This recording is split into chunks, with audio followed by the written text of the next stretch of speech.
What happens behind the scenes, characters' personal goals or quiet dealings often take place apart from the party, hidden in the shadows. A master assassin not revealing his contract to the paladin, nor the powerful mage whose hobby is to bake bread and sell it on the black market. This is the place for secret affairs, shady dealings, or family life. Welcome to the Shadow Sessions. As the eras that records the prophecy of catkind becomes concerned about Todd, she learns that duplicating herself is a possibility and can be very dangerous, creating a new heiress, the future heiress. As she is in the comeback in, she meets her long-lost brother, Salvadorian Crossbane. Will she drink from the cup rising? Remains to be seen. She is now becoming Neo again. As the mother of Neo learns many secrets, Reva learns of her friend and his possession, Remy, and it shakes her to her very core.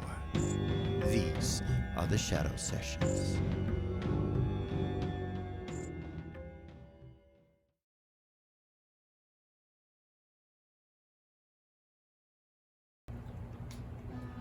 Welcome back to Original GM. I am Hupahu Opeamani Shukamani Tutankakin, and I am joined with Hupahu Cikala on a Shadow Session. I think that music's a little loud. Welcome back, viewers. Welcome back. We're going to do a Shadow Session with Eras, and we got some new artwork. Nicely done, Cikala. Beautiful. She's a knockout. I will mention that Hupahu Wachi is also with us. She's just off camera. I'm sure she'll make noise. So she's not playing tonight, but she wanted to listen in. She wanted to listen in on the Shadow Session, so she's here. Hawk's not here. So, any questions? No? You excited? Mm-hmm. For sure. I miss Eras. And some things going on with her, I'm sure the viewers are wondering which Eras we're going to do. I know, which one? Because it's not the one in Queensland that's getting married. It happens to be the one in the Timeless Bubble. Uh-oh. That's recording the prophecy and all of that. Are you more nervous now? I am. I was already nervous. Thanks for that. You're welcome. Oh boy. Okay. I had you draw these three, and there's a reason why I had you draw these three. I'm sure there is. And I'm sure you all week you've been like, oh my goodness, what's going on? So yeah, we'll just get started.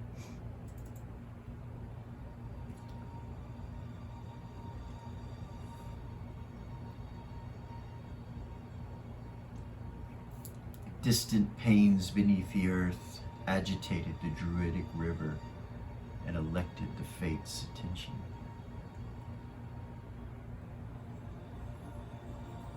No landscape, no stars, no night, no day, just a timeless bubble that you're sitting in, recording the prophecy of catkind in the Nexus. And recently, Todd, and for our viewers that have been watching for some time, know who Todd is. That's Gabriella, Gabby. That's the baby. The viewers, I'm sure, know if they've watched for some time that Todd is an old NPC.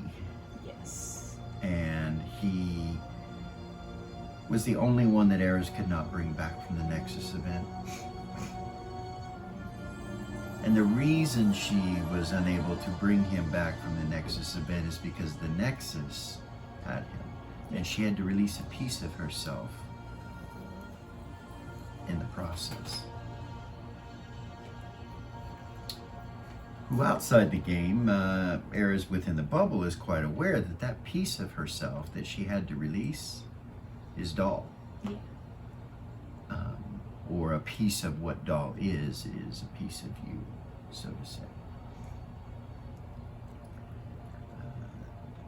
Pretty screwed up backstory for doll with all of that. But Eris in the bubble has been recording the prophecy. She's had a visitor. Yeah, Dusty came. And so when it comes to Todd, you're quite troubled, and you know for a fact that this is a direct message and insult from the Nexus to you.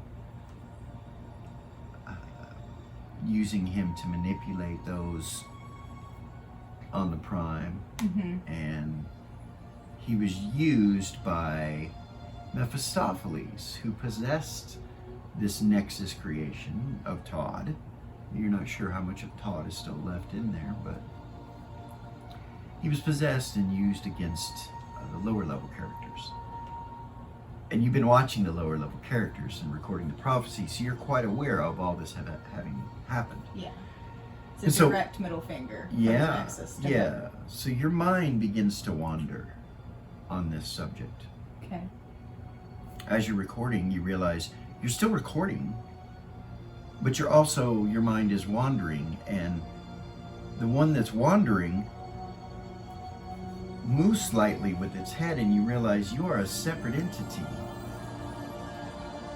There has been a separate bubble of timelessness put up, almost directly on top of the other, but not quite. And the Eris that is recording has basically doubled herself. So that she could continue to record and have these thoughts at the same time. Exactly. Okay. Goodness.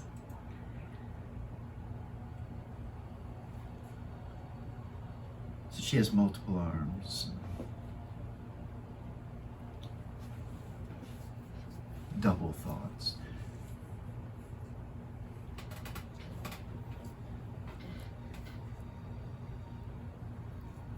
There's probably some other thoughts that she would have as well. Well, for sure, like within that, thinking about how she's not allowed to affect things, that this is personal with Todd. This is a personal thing. So she's looking at it, and she realizes since she's recording prophecy of cat kind, she can look at anything involving that prophecy. And Todd is a piece of that because the Nexus is within him. Yeah. So yeah, look at it. So when you think about it and you decide that you want to look at it, it triples you up Oh my god. and creates 3 timeless bubbles and 3 different beings within the prophetic eras. When the third one thinks that they want to look at that, a portion of the timeless bubble that she's in, that she's in, there's a reflection on it. It's like, it moves like water for a moment. And you turn and you look and you see inside the come back in. You see the room that you walked into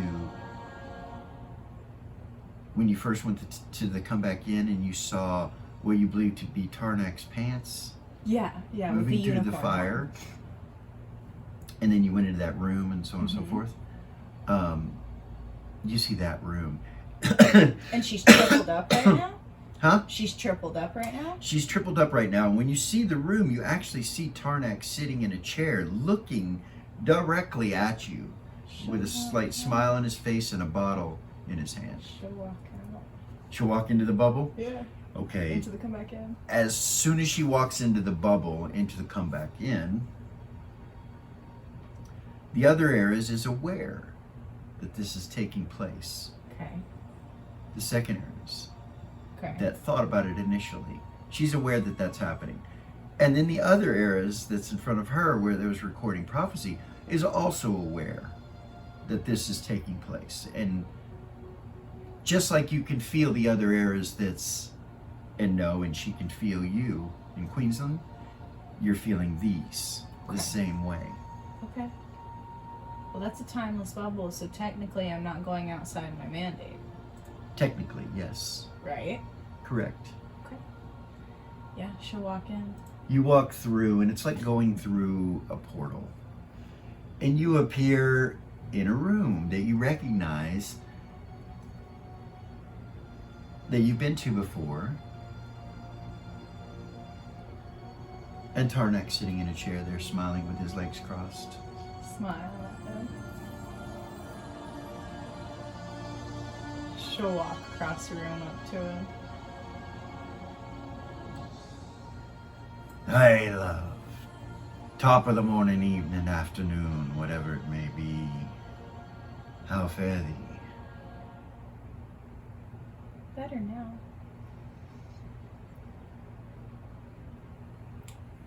Well, it seems that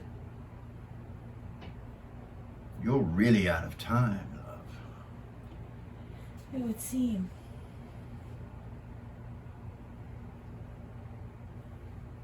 As though you are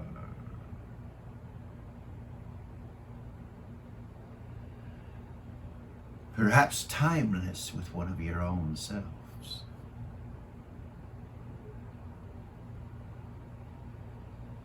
You be recognized in the room, of course, and he stands up and walks over to you, so you take a swig off the bottle.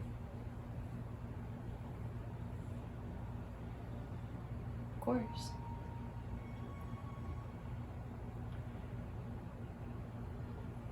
It seems that you have an opportunity, love. The fact that you be timeless and here in the comeback in, the place of centered of that sphere that we speak of and move through. A place that goes to many crystal spheres. It seems that perhaps you might be able to separate yourself, and it seems that the Council of Gods has decided, love, that you have every right to go after this incident involving Todd. To be making it right, as it were, love. Thank you.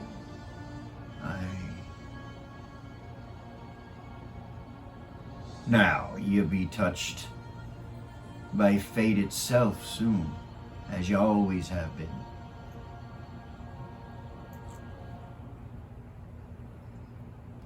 He goes, and he hands you a bottle. She'll take it. Okay. As soon as you take the bottle, you feel yourself almost shift to another plane, but you're still here. You become invisible. You look down as you're holding the bottle, and you become invisible. And the door to the room at the top right there, it opens up. She'll turn and look.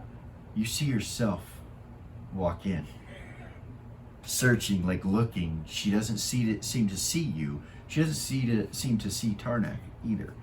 But she walks over there past the fire and on this wolf pelt that's on the floor, and she goes over to where Tarnak was and kind of looks around like confused. And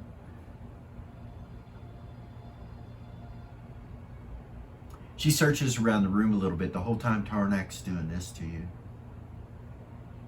Do you feel like you need to get out of here? I mean, this is... A little bit, yeah. Okay. But She's not gonna... you're not going to leave? So No. when you're thinking that, you realize you double up again. And one of you moves back away from it and is aware of the one in front of her. The bubble that you're in, the one that has holding the bottle, quivers and shakes. Whoa. She'll pull all but one of those back. Who will? The original Era's, Yeah, the that's in prophecy bubble. keeper? Not the one that stepped back that's holding the the other one? bubble, but the other one. She'll keep it? No, she's gonna keep the one that's Okay. holding the bottle that stepped back. Okay.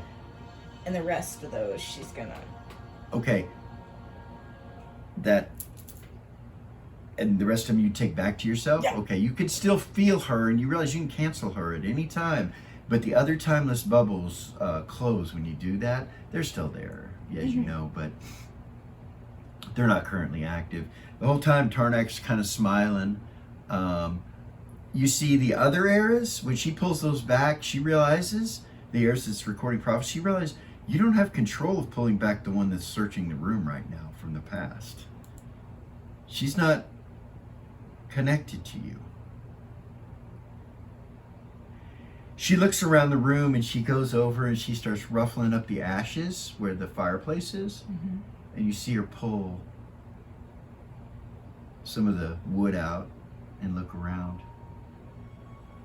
Look confused, walk by, and then she leaves and goes out the room, goes back into the other room.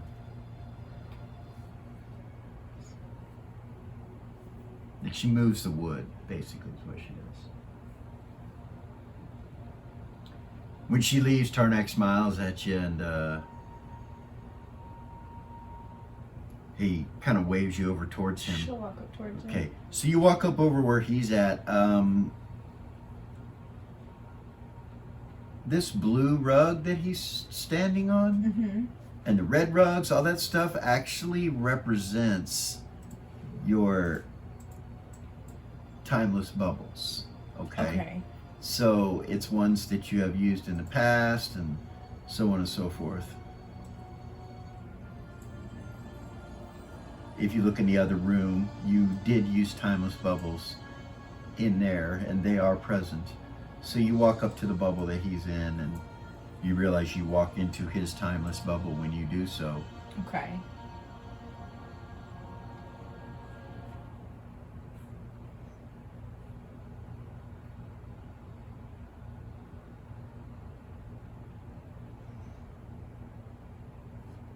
It seems you've made your choice, love.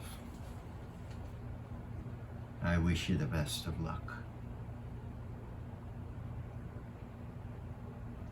I would say may the fates be with you, but that would just be masturbatory.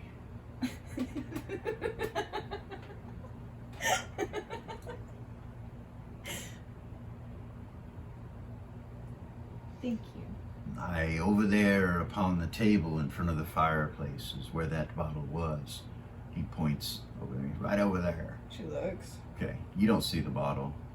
You look back, Tarnak's gone. Fuck her head. God damn. You just see the chair. Is she still holding the bottle? She still got the bottle. She's still got the bottle. When he leaves, the other eras realizes she's still connected to this eras, but she's no longer in a timeless bubble. This one's not? That's from you. Okay. She's outside of your timeless bubble, just like the other eras is. Oh. Alright. Okay? Okay. Do you want to pull her back, or? No. She's still gonna come back in, so she's fine. Okay. She's gonna walk out of that room and go look around and come back in. Okay. She don't want to go back to that timeless bubble. I don't blame her. Okay, She's boring. You said, all right. She realizes that she doesn't have the hat and she doesn't have the cup with her anymore. As she starts to walk towards the door, she realizes she doesn't have those on her. Does she still have a mandolin? She does. The other eras doesn't have them because she let them go. Mm-hmm. And when she let them go, she put them into time. The one Okay. that's recording prophecy. Yeah. When that happened, this Eris was still within the bubble with you. So when she leaves your bubble, those two items disappear from her. They're just gone. You still gonna go out, or? Yeah. Okay. All right, you come out into the hallway out here, and the stairs going down are right here next to you. You just kind of come out and look around, and the door that from the room that you came out of before when you were at to come back in is slightly open, and you can see a chest, the corner of a chest, and in on the bed, you can see the bed. You see the hat and the cup sitting on the bed. She'll walk in there. She'll go in there? Yeah. Okay. She looks in. She comes in the room. She doesn't see anybody. You go towards the bed, or yeah. Okay. So she walks over and goes towards the bed. When she gets right about there, they disappear, and you hear the door close behind you, What? and you turn around, and you see this guy with a raised eyebrow, dressed in a black robe. Look at him. Eris. He turns his body and goes to the other hip, very feline-like. He's got a white streak in his hair too. And then he just kind of walks into the room. When the door's closed, he walks away from the door, almost like blocking the other door. He walks towards the other door. And then he kind of serpents back in front of the fire. And you see him kneel down into the fire and kind of reach into there. She's watching his You hands. cannot see his hands from where you're standing. You'll have to move. But it seems like he picks something up. And then he stands back up and turns and looks at you. I am your brother Sal, Salvadorian crossfade. She squeals. Okay. She squeals. She'll run up to him and she will give him a huge hug. Oh my goodness. Okay. He allows you to do that. Kind of pat you on your back a little bit. And she'll let go. He steps away and he's like, Hey. "It is a pleasure to finally meet you in person." I have been waiting to meet you for such a long time. I'm so glad that you're here. There's another image of him in his full outfit. He goes over to the table where the chairs and the table are in front of the fire, and starts pulling something out of his bag, and you realize it's a tea set. He goes, "Would you like to have some tea with me?" Okay. She'll go sit down.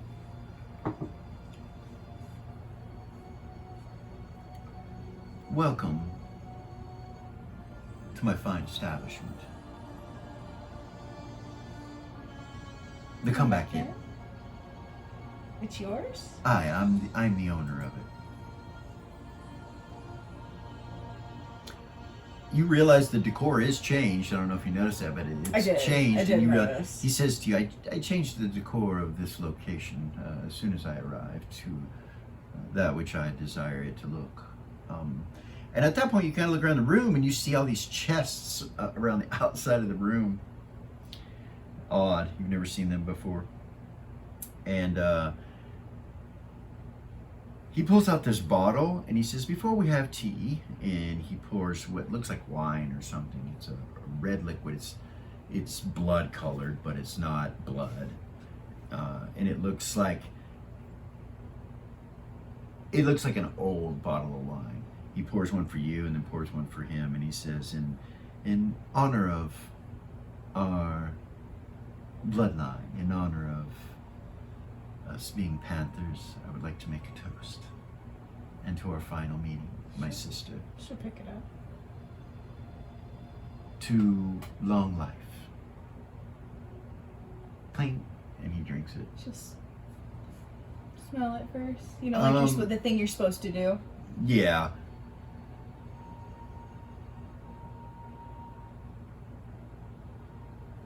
Any cork smell?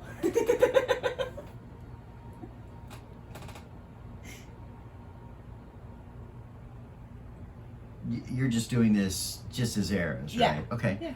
Yeah. It smells like wine. Really good wine. Really, really good wine. You drink it? Yeah. Okay.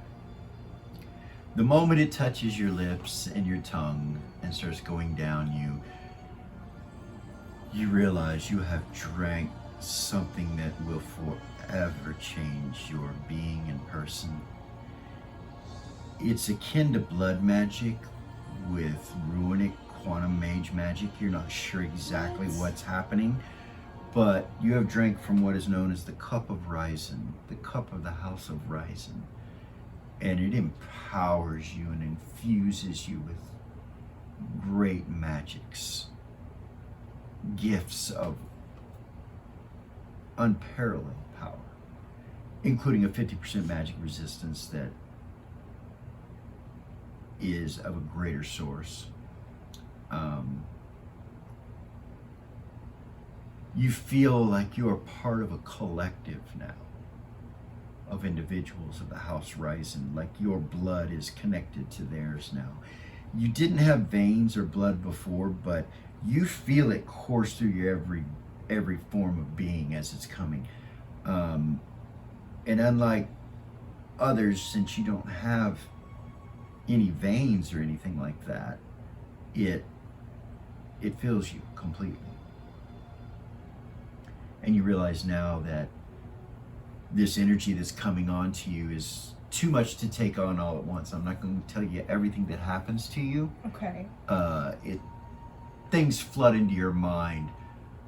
Thoughts, energies, Sal's life, portions of it start to flicker in through your head. You learn who Natan is, his brother. You know, his mother is this powerful, mysterious goddess from another crystal sphere. You know, his father is the Cat Lord. You know, he has been a god. You know, he's lived for thousands of years. All these things. There's a bunch of things. And you, as a player, already know a little bit about Sal. I do. All those things you're aware of. You know Rona, you know all this stuff. And at the same time, you feel your memories shared with him. Oh, shit. The other eras. Yeah. This recording, Yeah. you realize that when she drinks this, it comes to you. It's on its way. The magic is on its way. You have to either completely sever this link with that Eras, or you will be infected with whatever this is. What the fuck? She'll sever it. Okay. She severs it. The other Eras, as this is happening to you and you're drinking this and all this has happened to you, you're severed from the other Eras and you feel it. All three Eras are disconnected from one another, no longer share memories.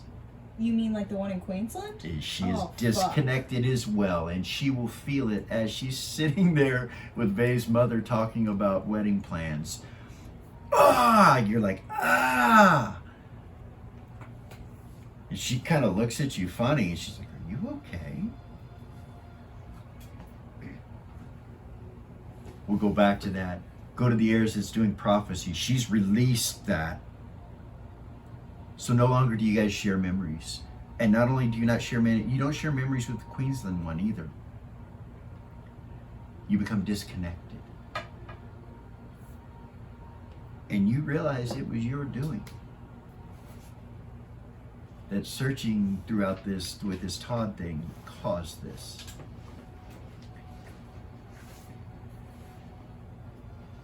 But in your heart, you also know that the other Eras is not held responsible for doing anything now. She's separate. The Council of Gods, she's so not. the one that's in the, what you're saying basically is the one that's in the come back in.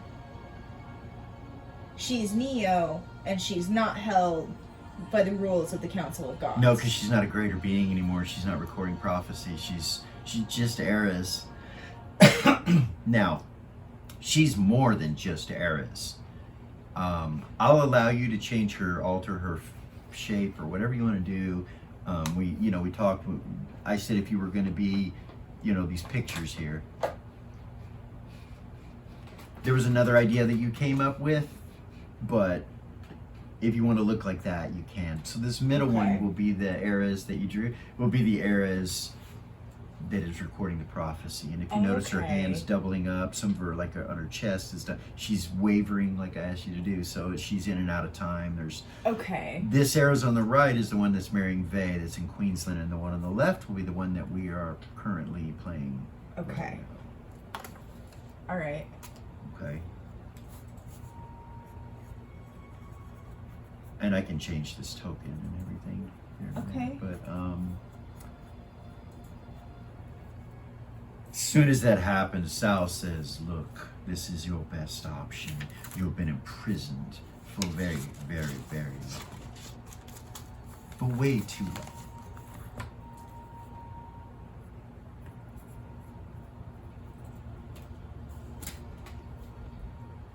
Welcome to the House Rising.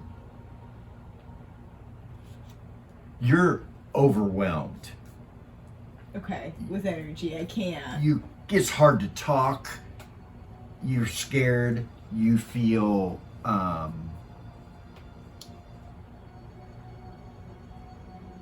betrayed by him. Okay. Like you realize how naive you were.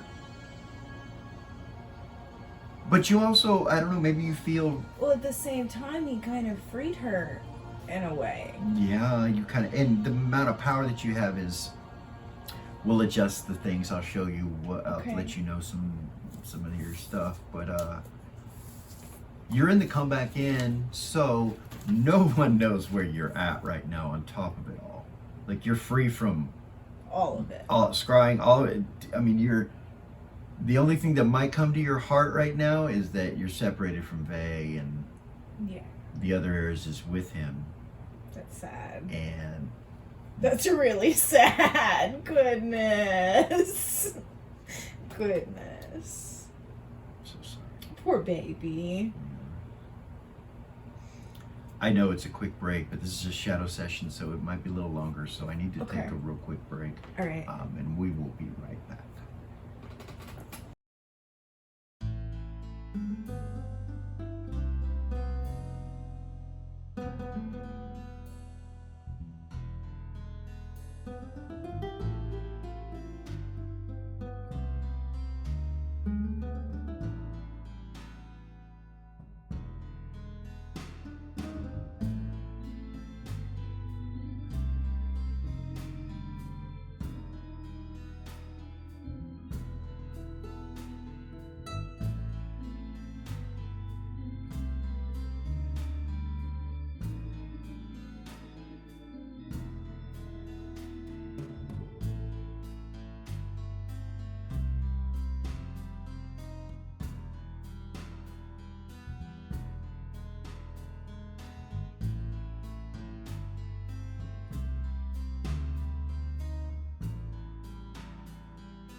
And we're back.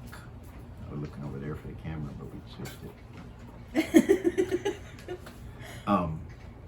So you're sitting in the room with Sal. Welcome to the house, Horizon.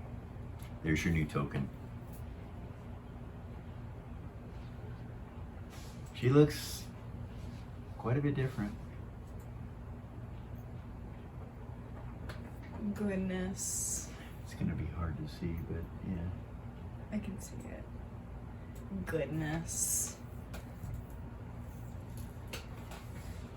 The glass to show that you drank from the cup rising, but you don't know it came from the cup rising. Now, you're aware that there are a dozen and a half people that are in the house rising, very powerful individuals. You're aware that they all gained your knowledge and memories, and you realize that one of them is Manar, but it's not the Manar that was against you. It was a clone of Manar's, a different Manar.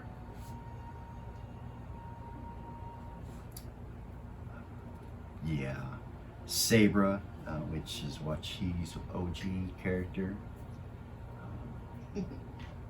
is also in that group, and various others. Clip's not. Natan. Okay. A mountain elf named Adric Jalra, and there are some others. A fighter named Tempest, a female fighter named Tempest. And all of those people have all of her memories? Yeah. As soon as you drink from the cup. Rona's in House Rising. She knows some really sensitive information. She does. Goodness. She does. She knows some real Goodness. sensitive information, and you realize that Sal and various others now know it too. You don't know if they, well actually yeah, you would feel that they know it. Even through the comeback in, you would feel that that magic and energy went somewhere.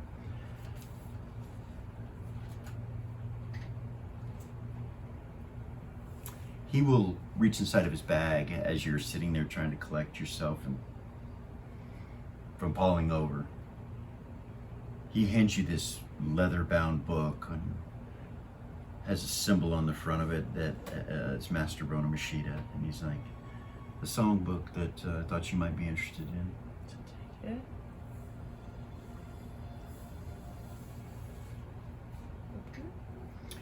There, it looks like music that Rona has written. Like as you start looking through it, various songs. You're not sure what they are, what they do, or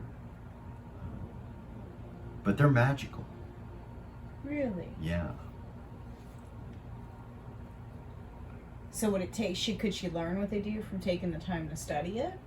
You think so? Could she, as a Neo, use the spell what's it called? I'm sorry, hold on. Retelling? Probably.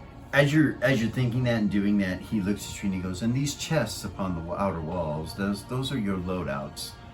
They're outfits that each of them might have a resistance to a certain form of damage. This is your room, and yeah. I apologize for separating yourself from the others if it was painful, but it was very necessary for the scheme of grand things.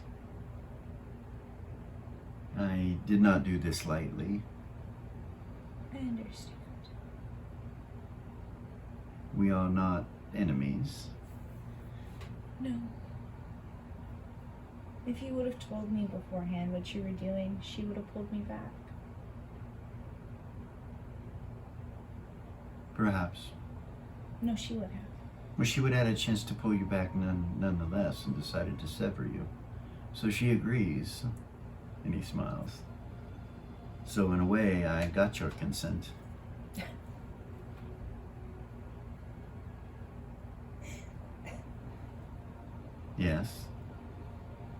You're free now.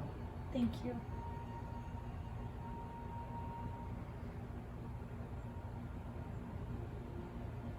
You will see the rugs upon the floors in various places throughout the comeback inn. Those represent a marking for timeless bubbles and various other time events that have taken place within the tavern itself. The orange ones are mine? Yes.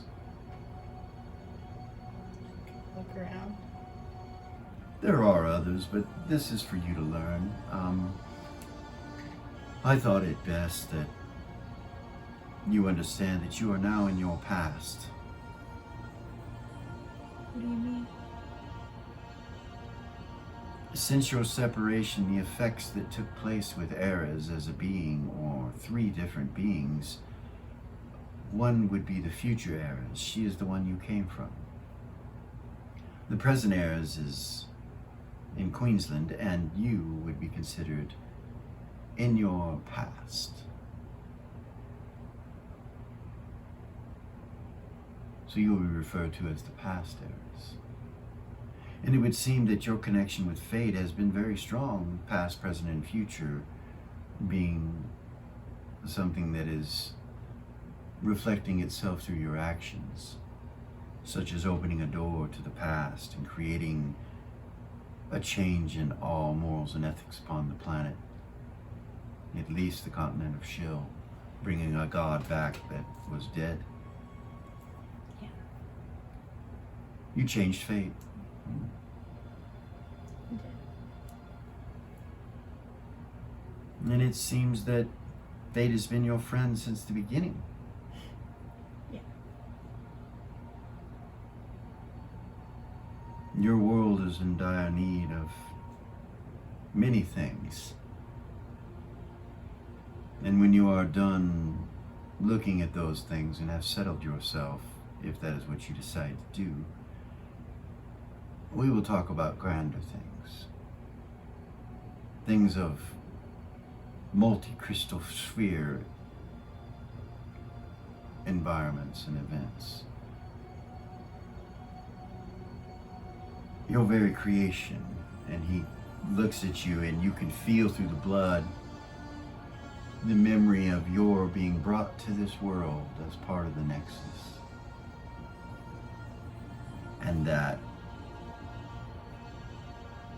Minar Melindor was responsible for doing so.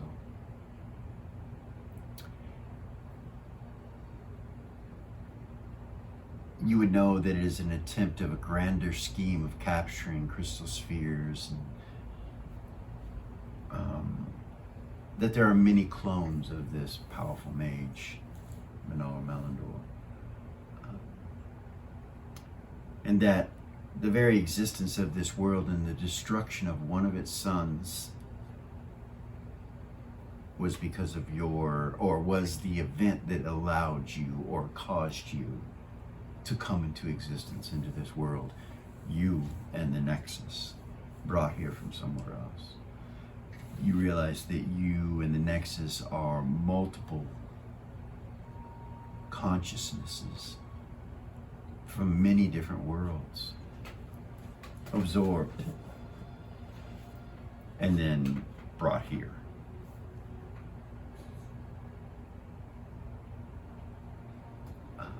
And then he backs off from that.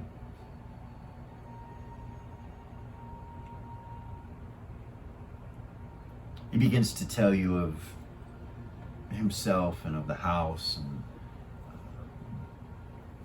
various stories and things that you spend, you're not sure how much time you spend in here, a while talking.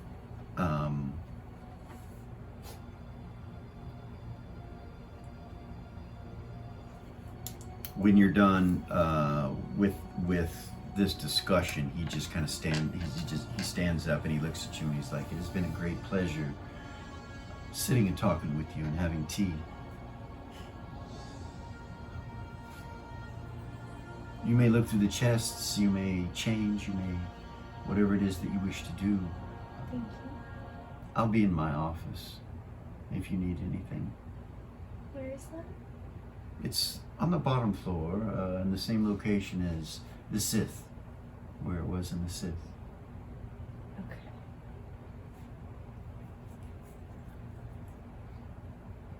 He nods like that and goes out the door, closes it.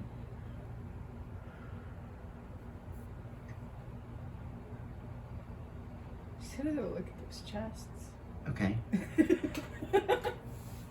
Different outfits. Each chest, like one may be a fire outfit, an outfit that would keep you immune to fire. The next one might be, lightning, so on and so forth.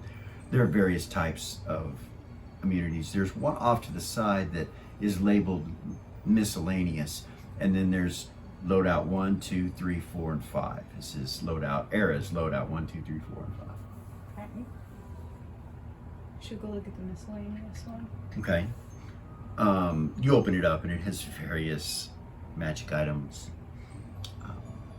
of all different types in it. It's a chest of holding, and you assume the others are as well. A chest that holds things, Yeah. Okay.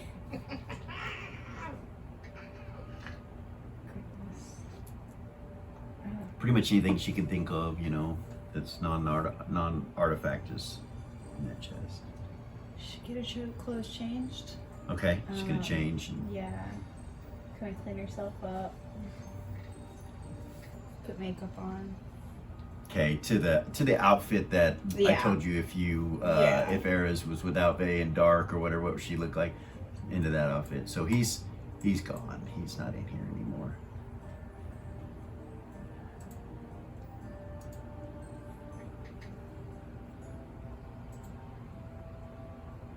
So that's what she comes up with. Yeah. All right. She's gonna walk out of that room. Okay. Come back out into the hall. Yeah. Okay. Um, There's a room across from you. To your right, there's a bell hanging on the wall, like just in the middle of the air up there on the walk stick. up and look at it. Okay. It's just a little bell. It looks like it has some ruins on it, though, when you look at it.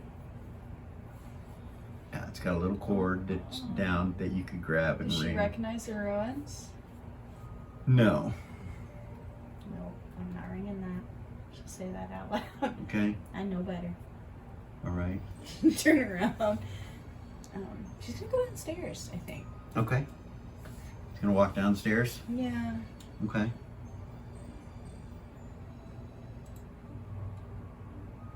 You come down the stairs and this is empty over here to the right. There's no one in there. And you come around the corner, you turn the corner, and you can hear that there's people in the other room.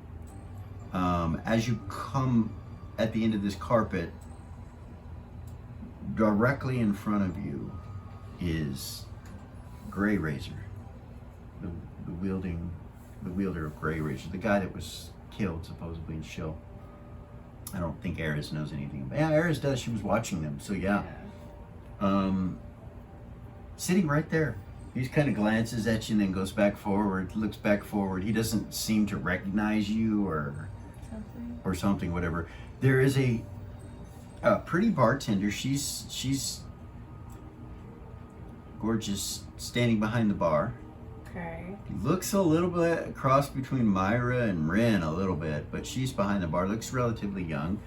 And then sitting at the bar is Pendar and Clip. You see them sitting right at the bar. Friends. She'll walk in. Walk Okay. around Grey Razor. All right. When you walk over and they kind of turn to look at you, Clip goes, She'll "Oh smile. hell no!" Pindar's like, "Calm down, Clip. Calm down." He's like, She'll walk up to him. Okay. Hey guys. Pindar says hello. Clip just stares at you with a glare on his eyes, just like this. He's like, What? "You know what?" Oh my He kind of goes back to the bar, starts drinking his drink. You look down the bar and across the bar to see who all's here, because he made a lot of noise. Kind of god. look. He did. He was staring at us. Down at the end of the bar You see these dark complected individuals, very beautiful looking, Oh, with goodness. fierce purple eyes. They're both gorgeous. Wow. Let's see, yeah, that'll brighten it up.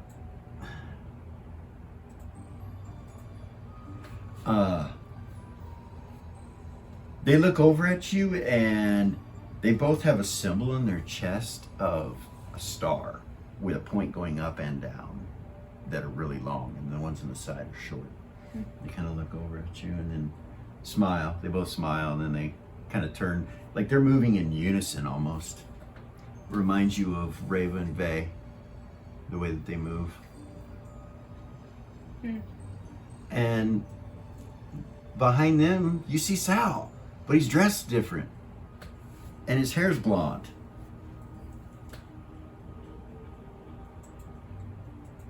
And his eyes are different. They don't have Like a game or a joke? red in it, or they're green, but he looks over at you and kind of nods real meekly. He just kind of, he's like, She looks kind of perplexed, like Yeah. with a question in her eye. She's Okay. like, so the bar is different as you look. There's a couch over here with some chairs, and there's an old man with black eyes sitting over by the front door, just sitting there looking forward, just real calm, but not really reacting to anything. Off in the other room, you hear what sounds like some sort of instrument being tuned. she'll walk over and look. As she walks by Clip, she'll ruffle his hair. Okay. She'll reach out and ruffle his hair. Little 4'2" Clip. She walks All right, by. she comes up to the opening right here and looks into this room. You see a bunch of instruments stacked over here, a stage with a chair, a harp, just different instruments of all sorts. Sitting in the corner over here with a tea set, you see Rona, Master Rona Mashida, and he's tuning a mandolin. She would have put the book in her bag, by the way. Okay, all right. There's a door to your left that goes to the offices. You know, that goes to the that's what office that in is. some kind of alchemy room, you thought, but you don't know what it is now. Yeah.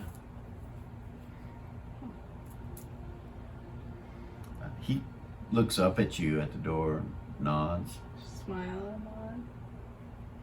and see him kind of flip the mandolin over his back, and then he pours some tea.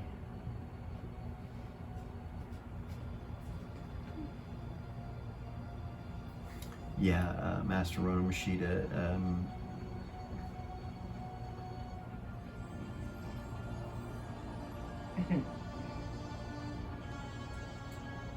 One of Wachi's favorite characters. Yeah. There you go. Finally have some art of him. Yeah. Well done, Cikala. Anyway, yeah, so he's just sitting there and he's tuning his instrument and Well, drinking tea. You see some tables. There's no one else in there though. I guess she'll turn around, Okay. go back, and sit at the bar, I guess. You gonna sit at the bar Yeah. with Clip and Pindar? Yeah. Which side?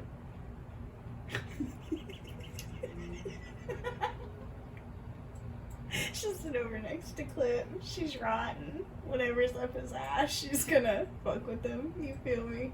Whatever his problem is. It's All right. funny. It is.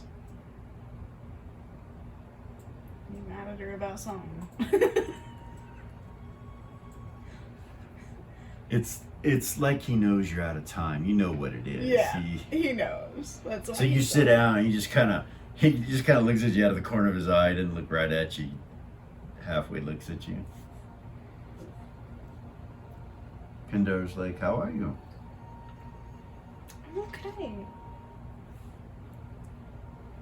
"I like the new outfit," he says. Thank you. I like it too. You see Clip kind of looking.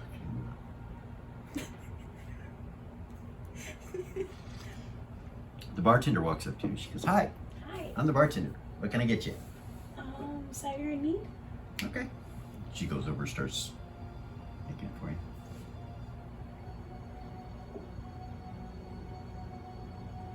So you're, yeah. Most of these fuckers don't know. I mean, some of these fuckers don't know, Clip says. She'll look at her. What? I know this is the first time we met. These guys, they don't know that. Huh? This is the first time we've ever met.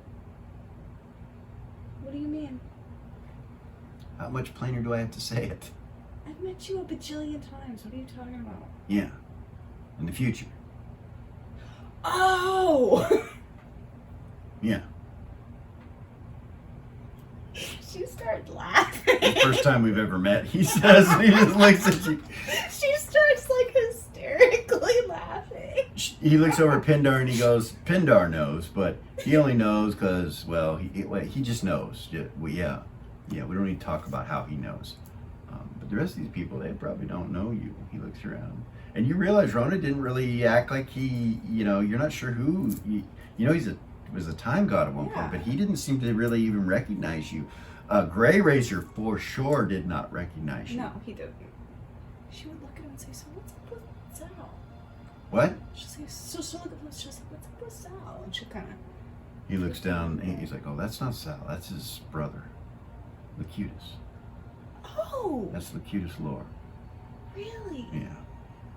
He's a good guy. He's a good guy, Clip says. I like him a lot better than I like your other brother. I'll have to go Gold Star. introduce myself.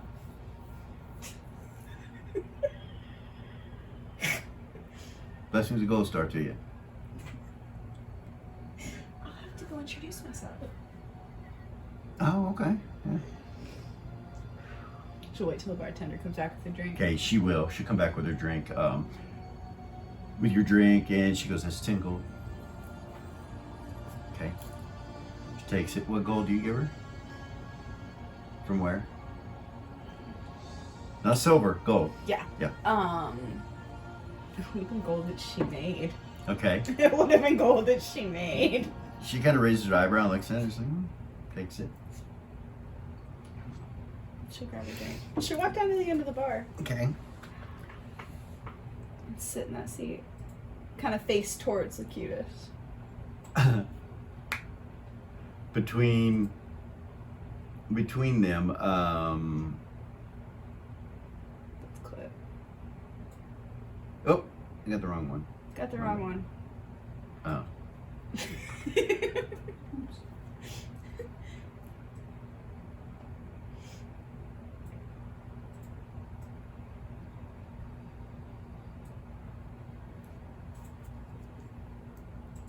He smiles at you when you sit down.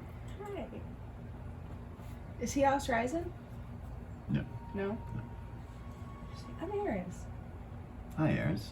You're Locutus, right? Yeah. He goes, you have me at a disadvantage, he says. How do you know me? You're my brother. Just smile at him. He raises Recording his the eyebrow. clip down there, anyway. He looks over at Clip.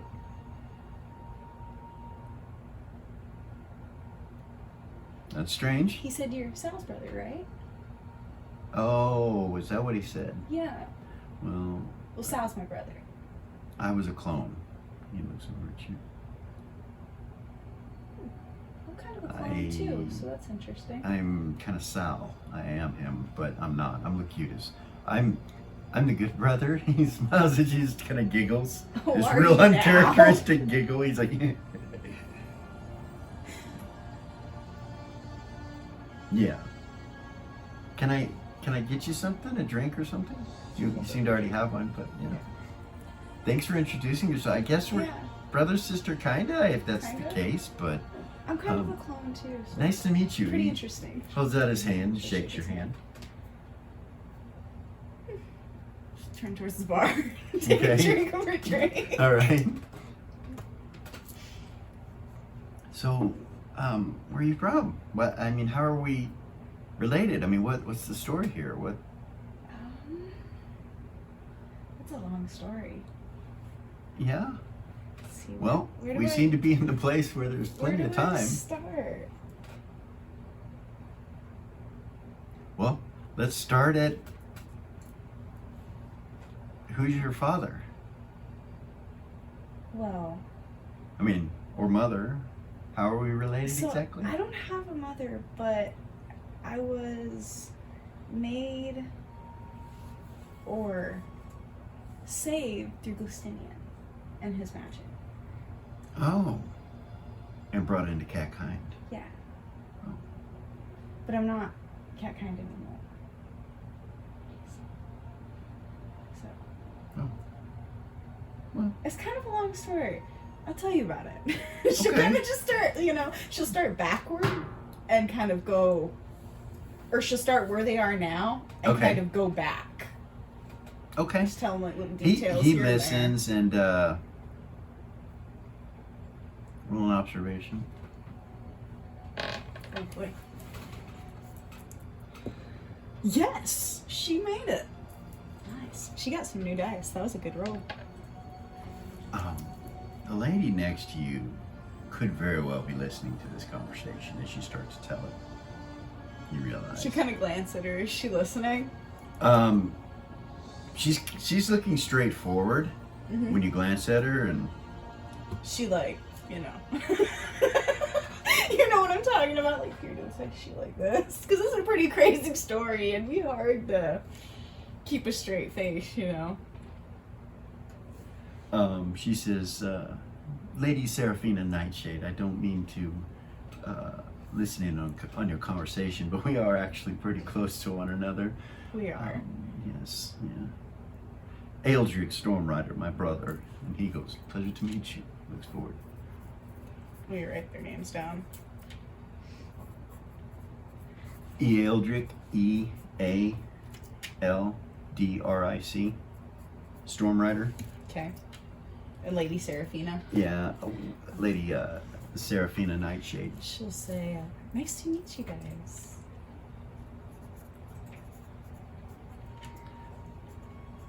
We've seen you before, but never spoken, she says.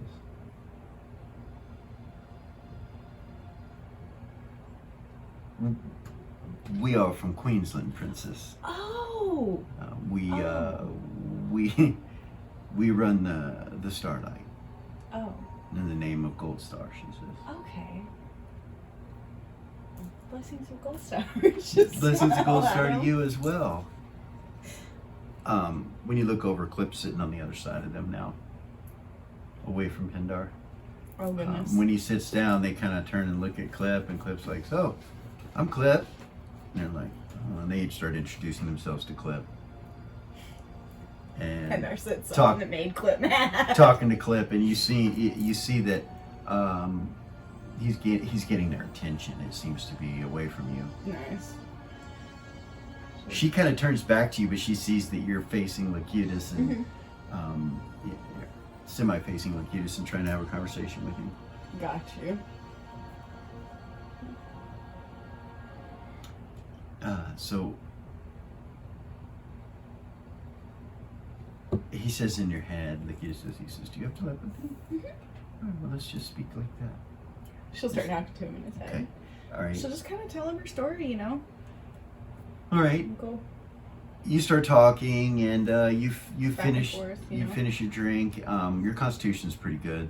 It is. It's a 19. Yeah, it's one of your good scores. So one of your high scores. So it doesn't make you drunk or anything. But the bartender comes back down, and you see her. She has a glass that has what looks like ice in it, ice cubes in it, and she hands it to him and pours something into it, and then puts a little umbrella-like thing on top of it. And he smiles and thanks her, and pays her. You didn't hear him say anything, like he didn't order a drink. He must have telepathy or something. You don't know. Got you. And then he says, "Would you like another? Yeah. Do you want to try one of these?" What is it? He scoots it over to you. You can try it. Try it. It's a really sweet, like wine cooler type drink. It's breezy and happy. And, Got you. Got you. It's really good. you want one or? Yeah. Another one, please. And she's, he says that out loud. And the bartender, you see her walk over, and there's like a bin with ice that she gets. You've never seen that before. You're like, what? And walks back over and puts a little umbrella on it and sits it there. And There are straws in them.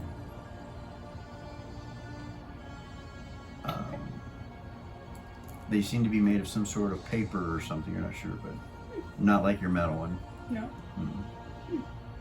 You wonder if you use your metal one, probably be really cold. Yeah. Yeah. She won't. She'll keep it put away. She loves that damn thing. Yeah. Yeah. Yeah. As you're sitting there talking to him, you're flipping back and forth. He tells you a little bit about himself. You learn that he is like a guardian of this rock that travels around the crystal sphere that he's from. He calls it a space jammer, but it's a city. He tells you, and he's kind of a guardian of it. And he talks about his mother, the goddess of mystery, twilight, stealth. He talks about various races of beings and about space, just different things that he's telling you. As he's doing that, you hear in the other room music start to be played, and you can hear Master Rona Machida playing music. Nope, and you knew nobody was in there, so you don't know. He just seems to be playing it.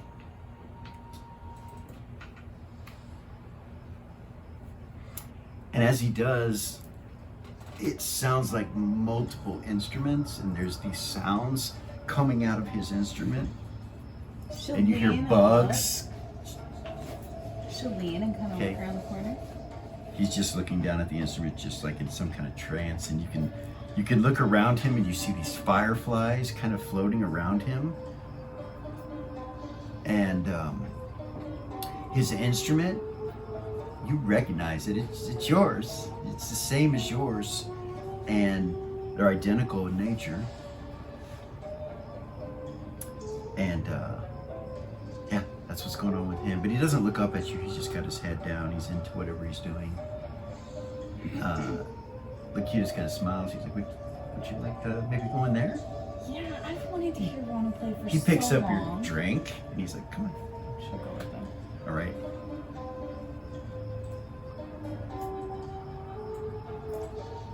You guys head into the room.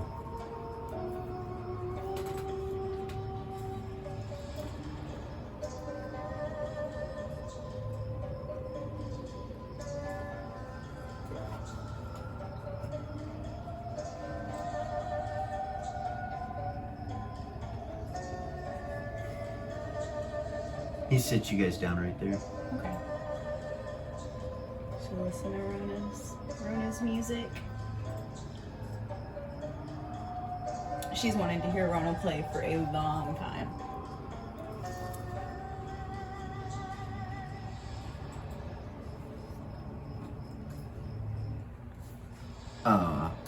So he begins to continue to play, and when you guys walk in, he doesn't look up at you or anything. Mm-hmm. Okay.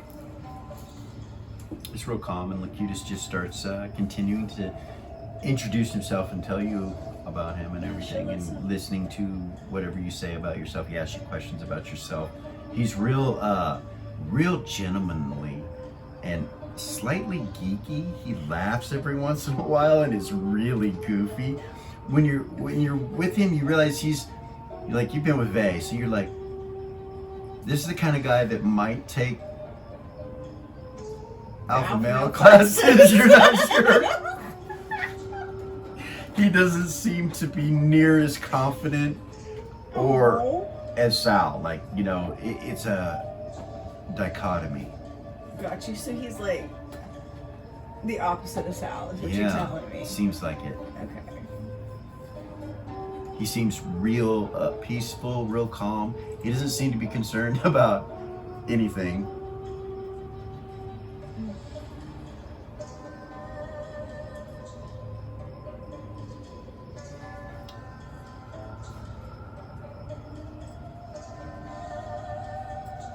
And real quick for a moment, we're gonna leave there. And we're gonna go to Reva. Even though this is an Era's Shadow session, there's something that needs to be done needs to take place.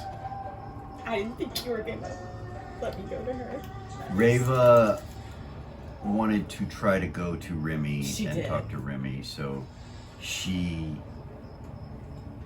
how would she go about doing that? She would go to the Temple of Gold Star. Okay. She heads that way. She can just teleport outside there. Are you just gonna teleport? Okay. You appear at the doors. She walk in. Okay. She walks in, and there's the 2 bowls for blessings and the holy water and all that, and the donation thing. They're You look into the church, into the temple, and you see you see a priest up front. You never met this priest before, but he's just standing up at front doing something on the altar. And he kind of looks up and smiles at you, and he's like, "Princess." She'll walk up to him. He comes out from behind the podium and kind of comes down on the ground between the 2 statues, and he bows. He says, "Princess, it's an honor to have you here. May the blessings of Gold Star guide you." Or, may the blessings of Gold Star be with you. He looks real nervous, and he's, Remington? no, Isn't... Malcolm, he says. No, you guys are holding somebody named Remington Oh, that came from Rhodes End. oh, let me get somebody to help you. And he just kind of closes his eyes very purposefully in front of you. You know, he's telepathy. Of course, Princess, this way. And he turns and walks over behind She'll go with them. where the podium is, and he steps on some kind of ruin, and he's like, "If you would, please." She will. You guys teleport. Nice. You appear underground, and where you're at, there are tombs in the walls all over the place. And he takes you through these hallways, and he says, "It's not too far, but this way." You finally come to an area where there is a 2 guards, 2 paladins standing at this doorway. And when they see you, they salute. General. They don't call you princess. They say She general. doesn't salute, but she'll nod. Okay. And walk by him. And he goes in here. He comes up to the door, and he opens the door for you and holds it open. He says, "I can't continue past this point, but they're in there." She'll nod at him and walk in. Priest will close the door. The room you walk into has a one-way glass with a desk, and a deep gnome is sitting at the desk, and he kind of looks up at you grumpily, and he's like, "Yeah, can I help you?" She'll walk up to the desk. Remington? "Yes, we have him. Who are you?" General Reva? "Ah, General. It's a pleasure to meet you." He salutes you. She'll nod It's like at he him. doesn't know who the fuck you are. It surprises you. Like everybody knows who you are. You know who the fuck you are. Just a quick glance with an observation.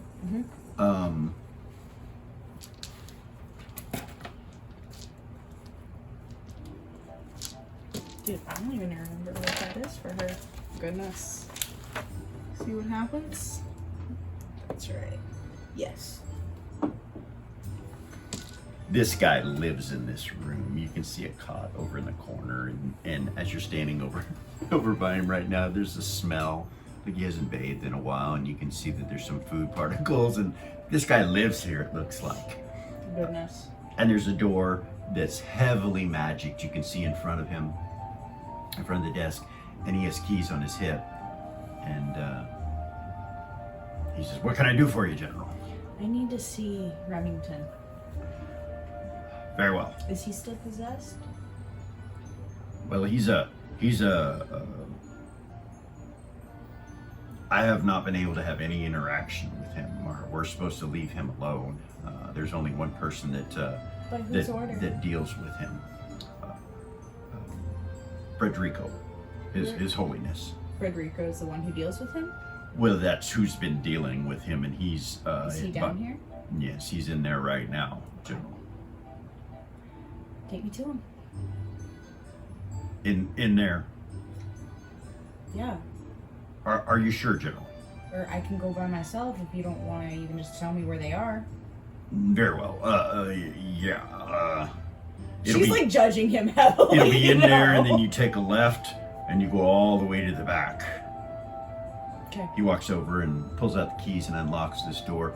As soon as the door unlocks and it opens up, it's pitch dark, and you just see stone walls and Her floors. eyes go Yeah. yellow. Lights She'll it up. walk in. Okay. He closes it and locks it behind you, and your magic appear. Okay. She goes, takes the first left. She goes probably quarter mile, Damn. and it comes to a dead end with a door, and you see two priests standing there praying, facing each other, praying in front of the door. When you walk up, and one of them kind of opens his eyes and goes, She'll walk up within 10 feet of him. Princess. With her aura. Princess, when you do, they both kind of look at you with relief. They're like, you realize your protections are going off. Your possession protections are going off. You look at these priests and you see they're wearing some sort of necklaces with beads on them, and the beads about halfway down are black, and then as they go farther like this, it looks like part of the beads have been blacked out and part of them haven't, and they're like a yellow color, like kind of look like positive material energy to you. The rest of them, and I can breathe now. Thank you, General. How can we help you? Is Federico in there? Yes, His Holiness is in there with them. Is Remy still possessed? Yeah, they nod. Will you tell him that I'm here, Federico? His Holiness? Of course. That I'm here to see him and Remy? The door opens. The smell that comes out of there is like death. It's overwhelming. And you hear laughter coming from in there. It's 5 or 6 voices. She'll walk in. She'll nod at the priests. The priests nod at you and then go back to prayer. When you walk in, Remy looks up at you from this chair. He's got scratches all over his body, wounds and pus coming out the side of his head and neck. You see Federico standing there looking at you with a holy symbol, and he's got this aura around him. He's like, he turns and looks back over at him and he goes, "Stay there, do not move." And you see him kind of try to get up, and you realize he's chained and bound. The bed has blood and feces and all kinds of shit all over it. You look at the walls behind him and you can see that there are fingernails stuck in the walls. He smiles at you and his teeth are all rotten. He's like, "Well, hello." And there's 5 or 6 voices. She'll look at Federico. He nods at you and he goes, I may be able to help. he nods at you. You walk up. As soon as you do, your protection starts shrinking, coming towards you, and he's like, She'll take a step back. "You are weak." Federico's still holding on to the holy symbol, and he's about 10 feet away from Remy. Okay. You get within 10 feet, like start to pass him just a little bit, and that's when it happens. "What can we do for you, bitch?" She'll take a step back. Give me just a while. "That shield will not help you here."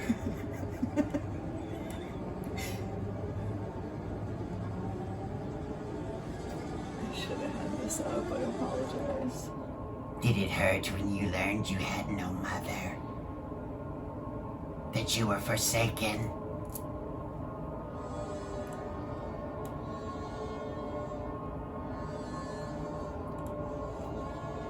Is it time to finally hug?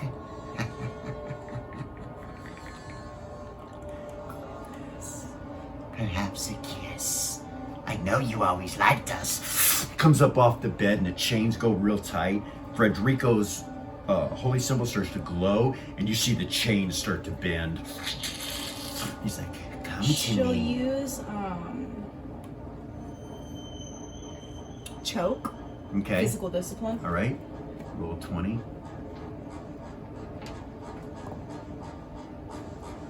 19. You grab him, he's like, She'll sit him back down That's in the chair. wonderful. Give us more. She'll sit him back Oh, down in the it chair. feels and so let good. Yes, you are wonderful. We are now intimate. Choke me more, mommy. go. Goodness fucking gracious. you hear a baby cry behind you. Frederica goes, don't be distracted. General, do not be distracted. You have come to speak to which one of us? Perhaps this one.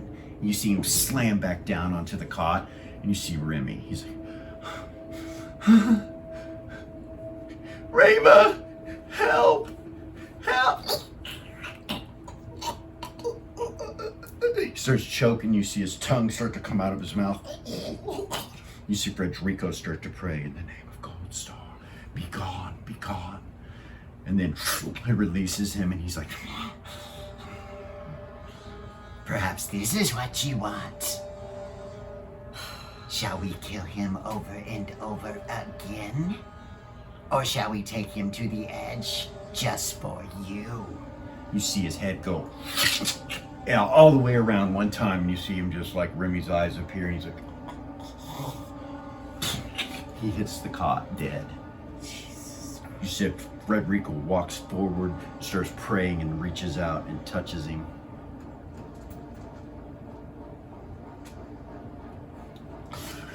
Remy comes back. You see it's Remy's eyes. He comes back to life, and Frederico steps away, and then he goes black again. This one is so wonderful. He helps us with our torture.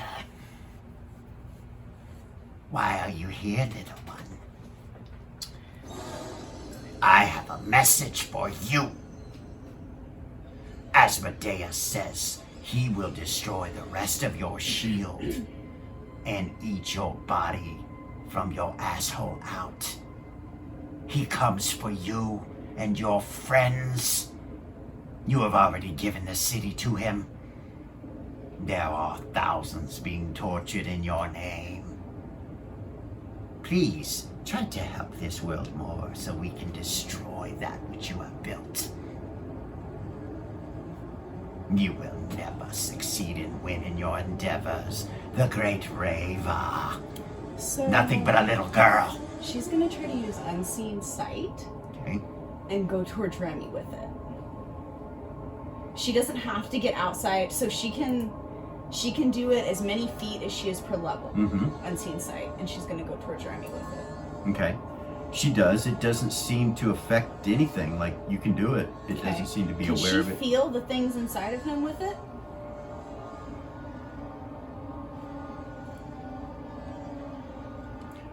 She goes into his body, and it's just him. It's just flesh. It's just him. You don't feel anything weird. And it doesn't seem to be aware of what you're doing. At a loss for words.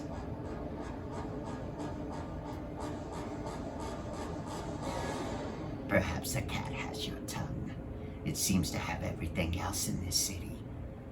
Those of Gold Star are so weak.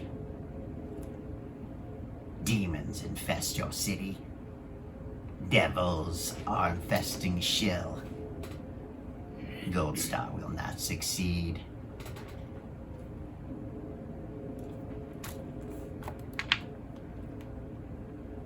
Perhaps more. You see Remy come back and start screaming in pain, and his body starts to contort and go backwards, and his arms start to go behind his head, and you hear him snap. And he's like, ah!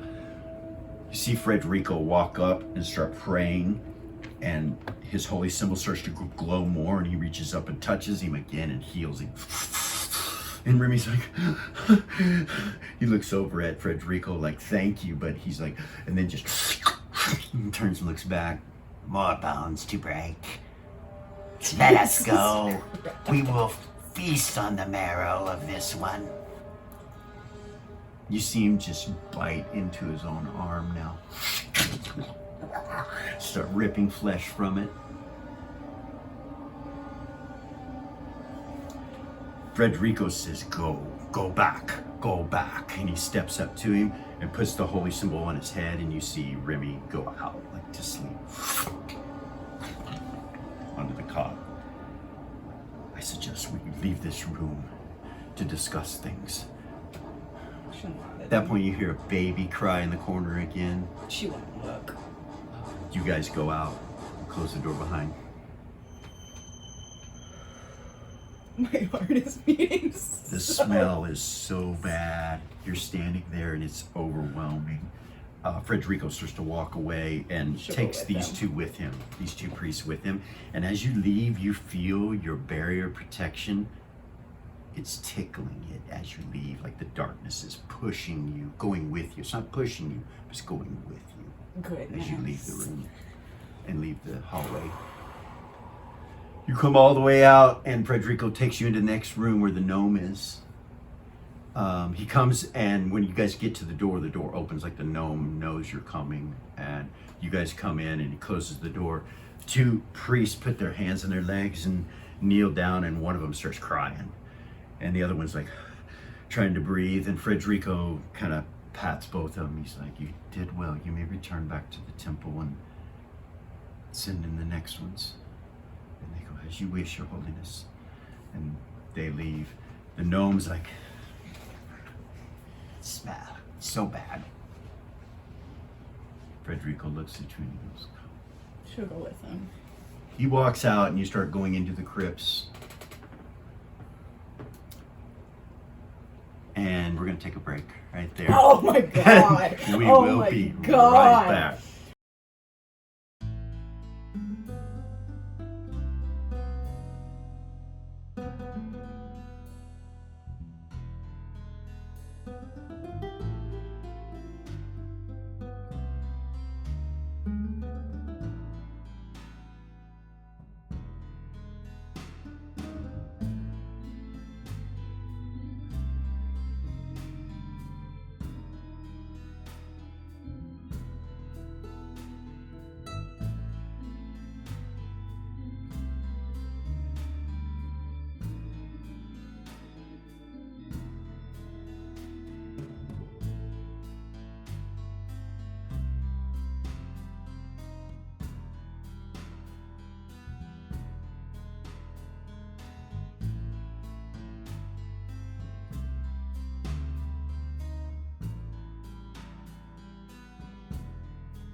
And we're back. Reva, Goodness. you're sitting in the room with the gnome and Frederico, and Frederico kind of nods and starts to walk out. She'll follow him. Okay. You walk out of the room, and the two guards, paladins, are on the outside. And when you walk out, they close the door behind you, and two paladins look at you, and they reach out and bless you, both of them. She'll nod. So they nod at you. Frederico turns and walks down the hallway. Take a walk with me. I know that was difficult.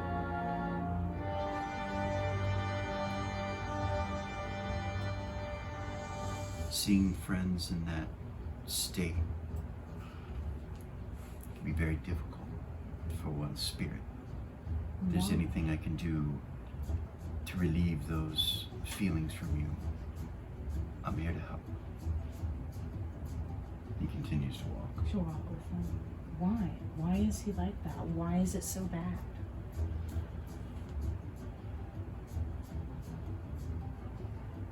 When we first discovered that he was possessed, we thought that there were a few spirits in him. The amount that are in him, innumerable, we do not know. We have tirelessly worked since his capture on removing them. And every day we remove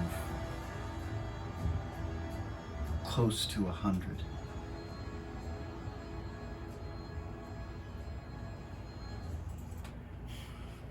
When it started, we learned a lot. Our first attempt cost the lives of 2 clerics of Gold Star.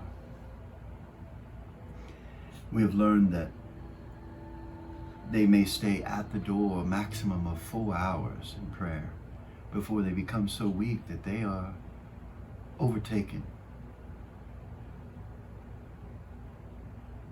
In total, there have been 114 deaths since the capture of Remy. 2 priests, 2 holy knights, similar to yourself. And the rest were the prisoners that were in those cells that you passed, which are all empty now. They're all dead. There is no living being within the cells of Goldstar, nor were those that were being healed from the raid. None of them survived.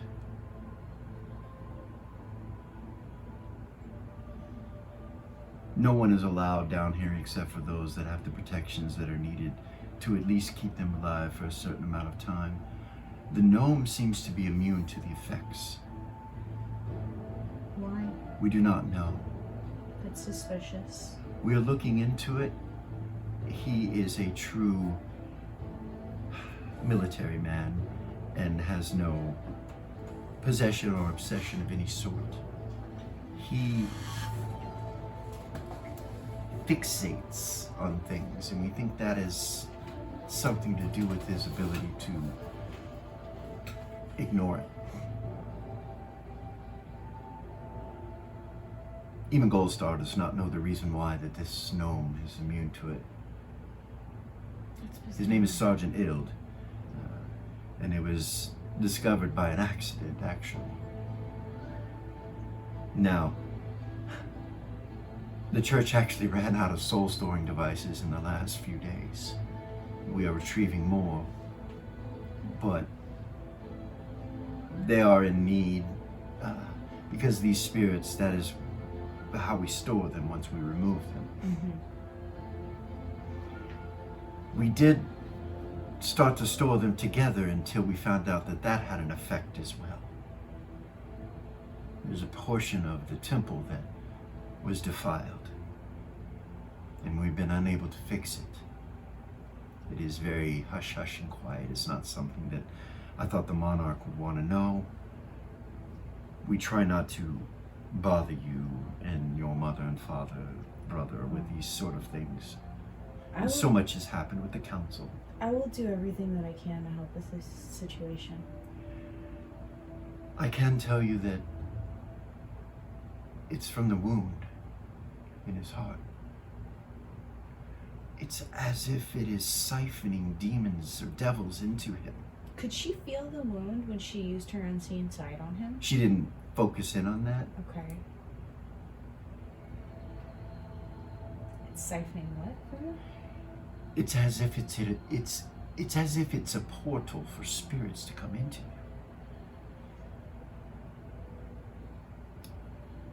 Nerva was affected with the same illness. And how did you guys fix her? It was not us that fixed her. Who? It was herself. She said she had a dream.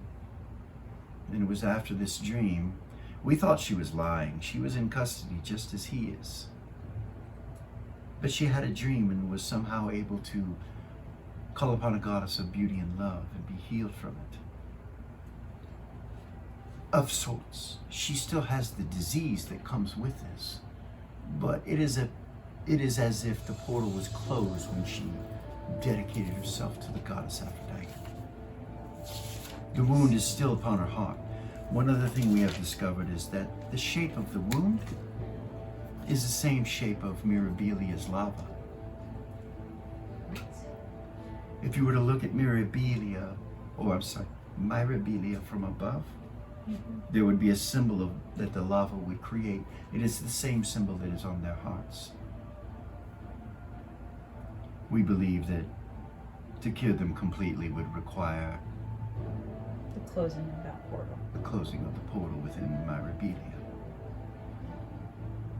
Is that not how it's pronounced? I've heard the stories. Mirabilia. Ah, I thought it was renamed. It was renamed in the spelling after Myra, Yes. So it's still Mirabilia. as far as I So know. it's not so Mirabilia anymore. Yeah. Yes, I understand the meaning of that word. Every 4 hours, 2 priests will accompany me when I am on duty attempting to rid this child of this infliction. So, have you ever heard of the Way of the One? Yes.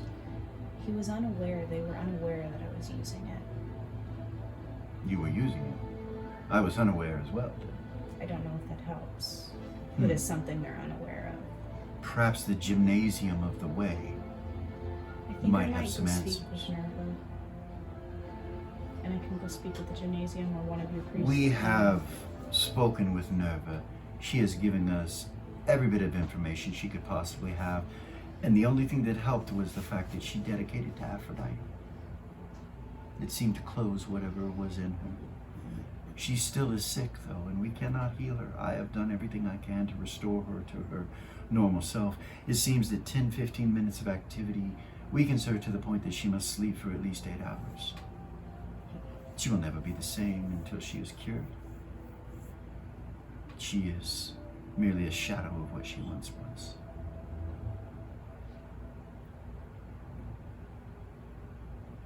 We believe it is some sort of devil that possesses, that has the ability to do these things. Perhaps even it is him himself.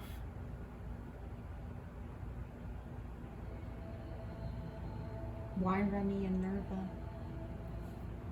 Why those two individuals? Those are not the sort of things that I delve into, General. That is not my area of expertise. My area is healing and trying to discover what I can do with the power of Gold Star to stop what is going on. So far, I have been the only one that has even been able to go into the room for longer than 4 hours at a time. And the spells that I use do not work for other priests and priestesses. For some reason, I am able. Perhaps it is my will or my dedication to Gold Star. I am not judging others' faiths. I'm simply saying that that is all I do. Some people are special. I will Others take- aren't. I'll take that as a compliment. Thank you. gentlemen.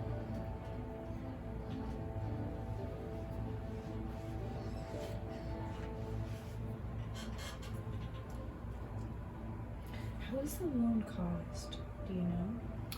From a devil, a possession of a type of devil, something in particular. Do you know what? We don't know its name. We don't know if it is him. We don't have enough information. And I'll be honest with you. Some of this has been put in the hands of the holy hosts because they have members that are capable of doing such things. But we do not reach outside of Goldstar's might. We do not ask questions of the lower planes. And unfortunately, that seems to be where the answers lie.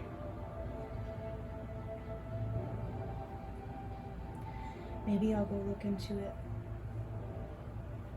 I can do things that you guys can't. He smiles. And I will not judge you for it. Something must be done to fight this evil. I tend to think sometimes that perhaps Galen and Board were right. Perhaps... I don't know. I must stand strong in my faith. Yeah. And it has wavered recently with my interactions with these things. The loss of my good friend Naz and his leaving and the council disruption. And it feels as if Goldstar at times may have forgotten us. But then again, maybe it is us who have forgotten him.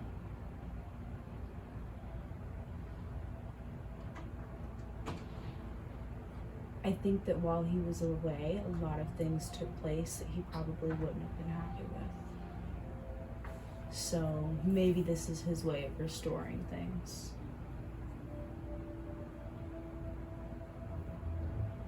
I know that my Lord has war on his mind. I can feel it. She's gonna look to the side, kind of awkward, and like smile. But you would know more of that than I. I hope that you fare well in the front. So far I have heard great tales of your endeavors. They speak of you as the only general that matters. Let me know if you learn anything new about Remy, please. I don't know what I could tell you. If you learn anything or anything happens, please let me know.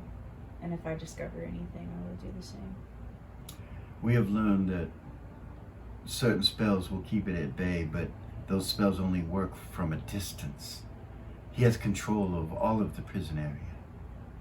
Or they. What spells?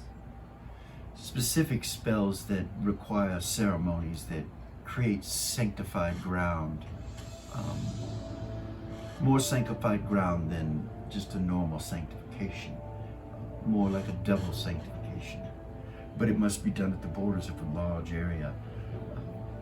We have lost part of our temple. Yeah. This is of great concern.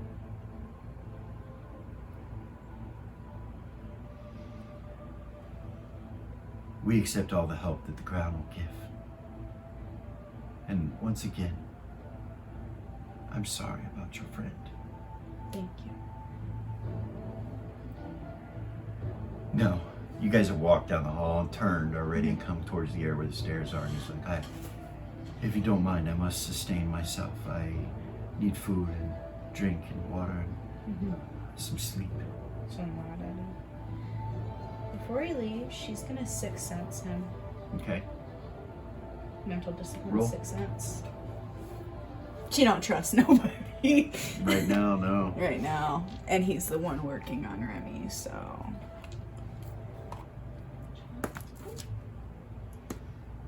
Yes. You get a good feeling. You get a good feeling. She'll let him go.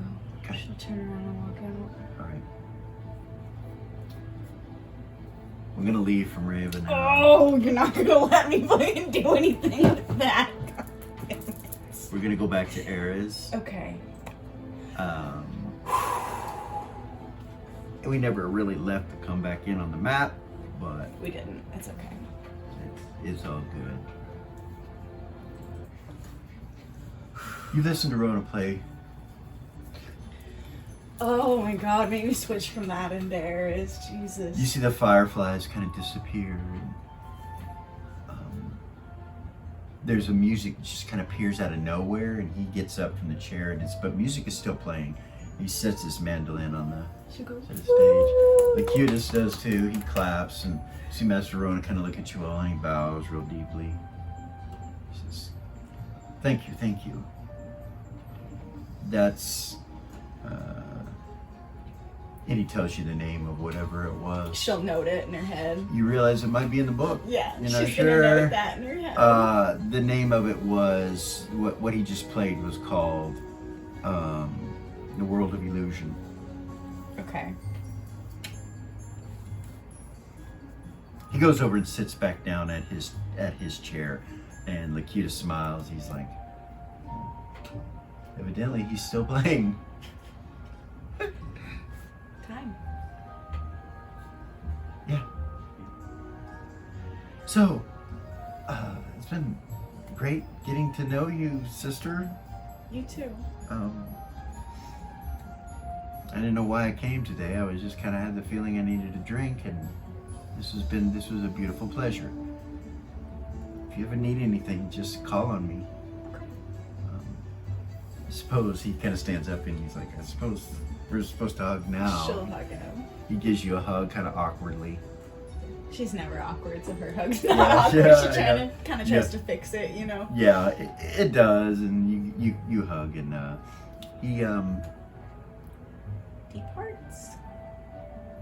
he departs from the room at least, and you're not sure where you follow. What do you do? No, she'll sit there for a second. Okay, so he leaves, and you sit there for a little while, and She doesn't know what to do with herself right now. So, I guess she'll get up, she'll walk back in there. okay. You see Clip still talking to the two people. She'll go sit down next to Pendor. Okay, on this side here. Yep, she's gonna take Clip's seat. All right. By the way, Hawk did come in through the break, just so you guys know. I He didn't did. lie that he was here. He showed up. He showed up. Yeah. He did. All right, Eris. Hey. Hey. How are you, little one? I'm okay. Clip's over there talking away to them too. He doesn't even look at you when you walk by. Just keeps talking to them and ignores you. And there's like, sorry about his attitude. It's fine. He's scared to death of time. It was. I know. I don't blame him. I more than anybody, or more than a lot, I shouldn't say anybody, more than a lot though, obviously understand the effects of such things. Yeah. I suppose. I don't know. Have you felt great loss from it? Because he has. Yeah, for sure. He lost his love of his life from an encounter from within, messing with time, and to come back in. Me too. Oh. I'm sorry. Okay. I didn't know. I thought you were getting married. Not me. Oh. She kind of just look at him. Kind of nervously looks at his drink and reaches out, and he's like, She'll sigh when he acts like that. please, don't go. Don't go. I'm sorry. It's just, I need to wrap my head around this. You're fine. No, you smell differently. He says, you smell good, but you're not cat kind. No. I'm not. It's weird.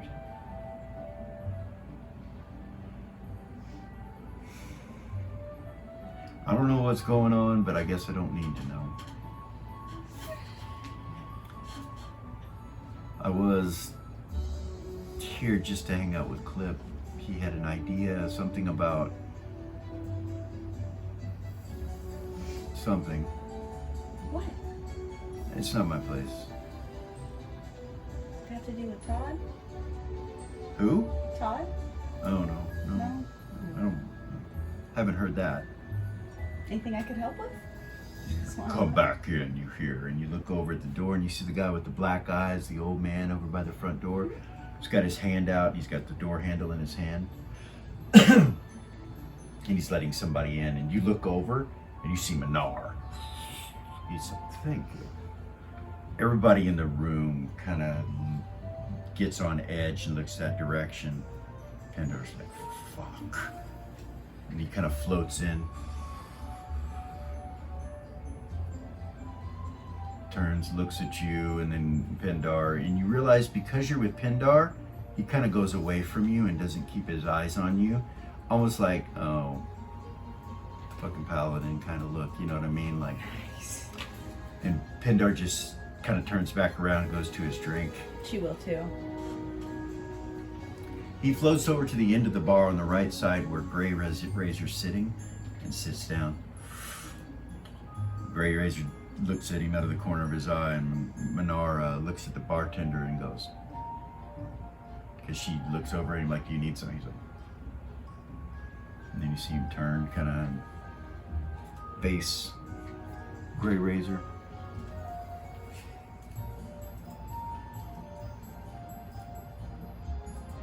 She's not breathing. Clip gets up from the bar Uh-huh.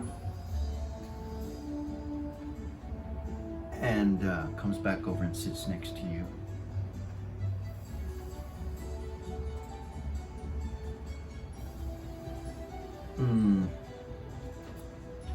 Where is he?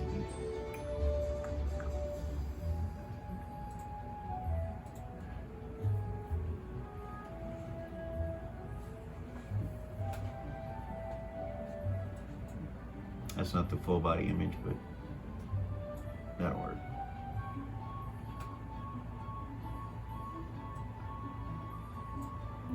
Yeah. Clip quit his bullshit when something serious happened. See, we're still friends. Rather sit next to me than him. No, I'm just fucking around. Makes her bullshit seem minimal. It does. Fuck. Alright. Clip telepathy. He's like, we probably shouldn't telepathy and think that it can't be heard. He says it to you.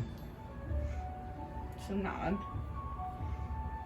Pendar kind of nods when he says it. So they seem to be having a conversation, but you hear no words. Yeah. They're looking at each other.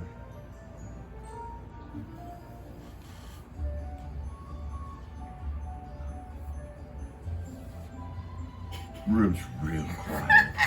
Dead silent. You hear Clip go. He sips his wine and makes, or his Branford Abbey, and makes this big slurping sound and sets it back down. Then he looks nervous at you like,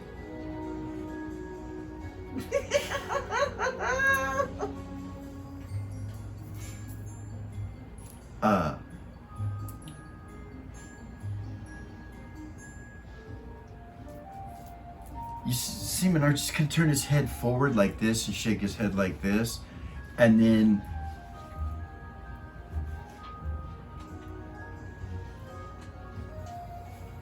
you feel magic go off.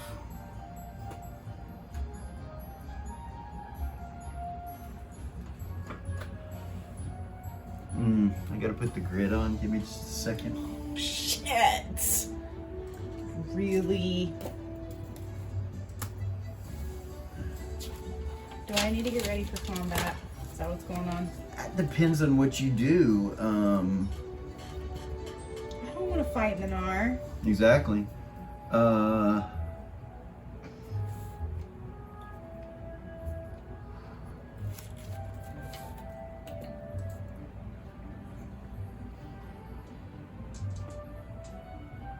The square is 5 or 10 feet?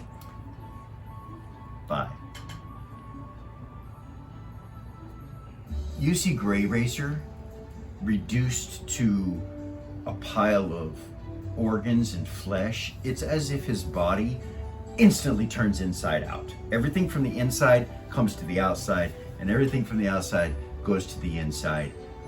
You see his heart kind of flop and fall and dangle in his lungs, and he just drops from the stool onto the ground.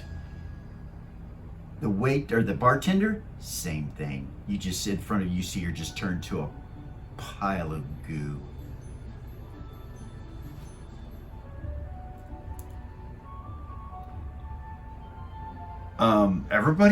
Nobody moves. He reaches down and goes into his body and pulls out Grey Razor and kind of flicks it a couple times, and then you see magic invoke and it cleans the blade in his hand, and you see it go into his cloak, and then he floats back out. It'll come back in over to the front door, and the guy stands up and he's like, shakes his hand and come back in, he says, and he leaves. And he closes the door. There's a sigh when he leaves. Pindar gets up immediately, jumps over the bar and goes to where the bartender is and looks at her and he's Hold on. He pulls out a rod and touches her with it. Pindar does. And you see her body start to transform and heal back into its normal self. But she's still dead. Okay, hold on.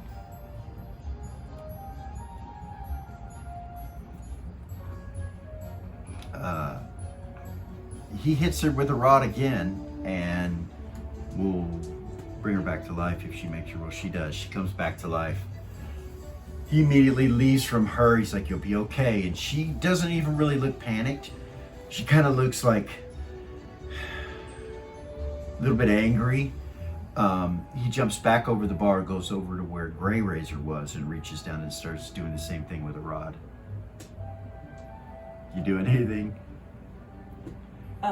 Clip's standing up and he's just kind of looking around the bar. Yeah, she's standing up.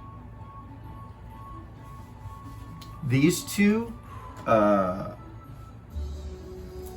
they get up and come over there and start to try to help Pindar. They ask Pindar if he needs help. And he says no, he's got it. Eldrick and Lady Seraphina.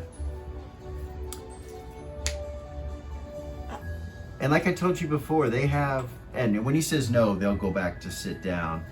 But you can tell they're of Gold Star. They're both of Gold Star. You've never seen them before, but you know what Starlight is. Mm-hmm. So anyway, that's what happens. Nobody else comes in. You didn't see Rona come in here. No, there was no other reaction whatsoever.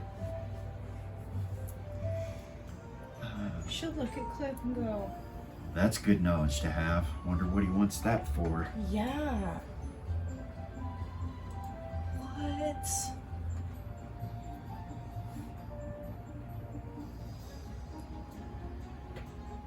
I don't know what to say.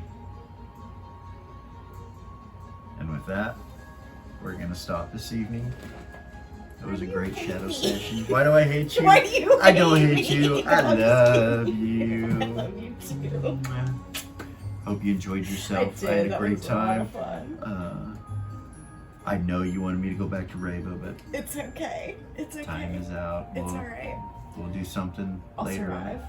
Okay? Yeah. Hope you guys enjoyed yourself. Like, subscribe, share, punch the ding ding, and we will see you next week.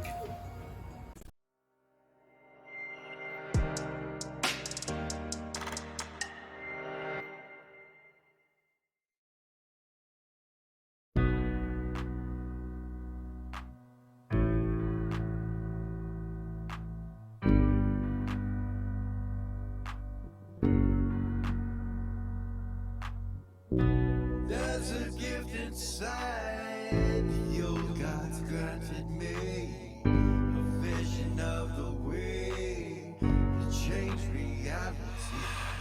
In the shadows creeping, can't rest your weary head. No time for you to sleep now, or evil it will spread. So gather all your friends and listen to my tale.